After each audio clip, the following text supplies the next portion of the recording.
ఇక రేవంత్ పాలనపై అటు ప్రజలు ఇటు ఎమ్మెల్యేలను అసంతృప్తి ఉందన్నారు ఎంపీ డీకే అరుణ. అధికారంలో ఉన్నారు కాబట్టి బయటకు చెప్పలేక ఎమ్మెల్యేలు లోలోపల మాట్లాడుకుంటున్నారేమో అని ఆమె తీవ్ర ఆరోపణలు గుప్పించారు.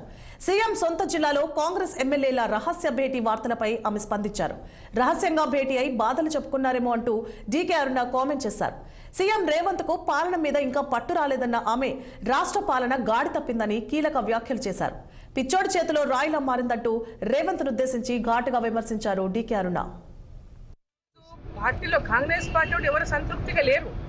ఎందుకంటే బయట చాలా మాట్లాడుతుంటారు. ఎందుకంటే ఇక్కడ ఏ పనులు కావడం లేదు, ఏం ఇవ్వడం లేదు, అనేక హామీలు ఇచ్చినాం, జనాల్లోకి ఎట్టపోవాలా, మేము ఏ మొహం పెట్టుకొని పోవాలా. ఈరోజు కళ్యాణ లక్ష్మికి తులం బంగారం ఇస్తామంటే మీ ₹1,00,000 ఇస్తామంటే మీ ఇప్పటిదాకా తులం బంగారం ఎక్కడ ఇవ్వలేదు.